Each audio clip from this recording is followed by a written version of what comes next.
ഒരു 25 55 രേണുസുതി സ്വന്തമായിട്ടല്ലേ കിട്ടിയത്, അപ്പോൾ അത് റെമ്യൂണറേഷൻ കാര്യങ്ങളൊക്കെ കിട്ടുമോ? ഓക്കെ എല്ലാം കിട്ടും. ഇപ്പം ഞാനാണെങ്കിലും ഞാൻ സ്വയം ഇറങ്ങി പോകുന്ന ഒരാളാണ്. ഇന്നാരും എവിക്റ്റ് ചെയ്തതല്ല, ഞാനായിട്ട് വാക്കൗട്ടാണ് കിട്ടിയിരുന്നത്. റെമ്യൂണറേഷൻ കിട്ടിയില്ലോ, ഇജക്റ്റ് ചെയ്താൽ കിട്ടില്ല. അതായത് നമ്മളെന്തെങ്കിലും ഒരു അടിപിടി ഉണ്ടാക്കി കഴിഞ്ഞാൽ അത് പ്രശ്നമാണ്. ഇപ്പോൾ ഇത് വരെ പറയാത്തൊരു കാര്യം പറയാം, അത് ബിഗ് ബോസിൽ ഡെയിലി റെമ്യൂണറേഷൻ എത്രയായിരുന്നു? എനിക്കോ അത് ഞാൻ പറയില്ല. കടം ചോദിക്കാം, അല്ലെങ്കിൽ കടം ചോദിക്കണ്ട. മെസ്സേജ് അയച്ചുകൊണ്ടിരിക്കുകയാണ്. അല്ല, എന്തെങ്കിലും എഗ്രിമെന്റ് കാര്യങ്ങളൊക്കെ ഞാനൊരു ക്ലൂ നമുക്ക് എടുക്കാം. ബിഗ് ബോസിൽ ഞങ്ങളെ സീസണിൽ ഡെയിലി പേയ്മെന്റ് ആയിരുന്നു, ഈ സീസണിൽ വീക്ക്ലി പേയ്മെന്റ് ആണ്. അതായത് ഡെയിലി പേയ്മെന്റ് ഇല്ല, ഡെയിലി പേയ്മെന്റ് ഈ സീസണിൽ ഇല്ല. എൻ്റെ അറിവിൽ ഇപ്രാവശ്യം വീക്ക്ലിയാണ്. അതായത് ഞങ്ങളെ സീസണിൽ കിട്ടിയതിനേക്കാൾ കുറഞ്ഞ പേയ്മെന്റ് ആണ് ഇപ്രാവശ്യം കിട്ടിയിട്ടുള്ളത്. ഈ if I am not wrong, Anumol, Appani, അങ്ങനെ 1-2 കണ്ടസ്റ്റൻസിന് മാത്രമാണ് നല്ല ഡിജിറ്റ് കിട്ടിയിട്ടുള്ളത്. അല്ലാത്തവർക്കൊക്കെ വളരെ താഴെയാണ്. കഴിഞ്ഞ വട്ടം ഒരു കോമൺ കണ്ടസ്റ്റന്റിന് കിട്ടിയ പേയ്മെന്റ് അത്ര തന്നെ ഇപ്രാവശ്യം വൺ ഓഫ് ദി ടോപ്പ് എന്നൊക്കെ പറയാനുള്ളവർക്കുള്ളൂ. അത് ഫെയിം കാര്യങ്ങളനുസരിച്ചാണോ? നമ്മളുടെ ഒരു ഇനീഷ്യൽ നമ്മൾ എന്ത് ഡിമാൻഡ് ചെയ്യുന്നു എന്നുള്ളൊരു സംഗതി ഇല്ല. അപ്പോൾ അത് അവർ തരാൻ പറ്റുമെങ്കിൽ അവർ തരും, ഇല്ലെങ്കിൽ അവർ തരില്ല. സായി ബാർഗെയിൻ ചെയ്തിട്ടുണ്ടായിരുന്നു ആ സമയത്ത് ചെയ്തിട്ടുണ്ട്.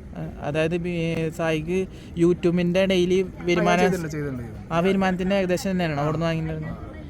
ഒരു 25 55 കമ്പനിയിൽ കൊടുക്കട്ടെ. 55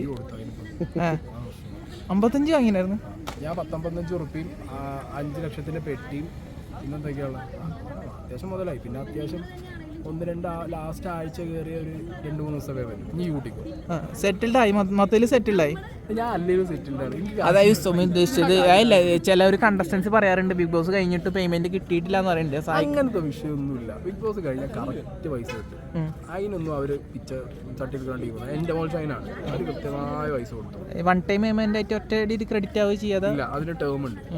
നമ്മൾ പുറത്തിറങ്ങിയിട്ട് ഒരു ഇത്ര സമയം വെയിറ്റ് ചെയ്ത് അത് കിട്ടും. അതിന് GST സാധനമൊക്കെ പോയി കറക്റ്റ് പേയ്മെന്റ് കിട്ടും. ഇപ്പോൾ സായിയുടെ അക്കൗണ്ടിൽ മാക്സിമം എത്ര കോടി കാണും? ഇന്ത്യയിലുണ്ടാവും എത്ര കോടി? തമിഴിലാണല്ലേ ചേട്ടനെ പോലെ കൊടുത്തു, ഒരു 8-10 കോടി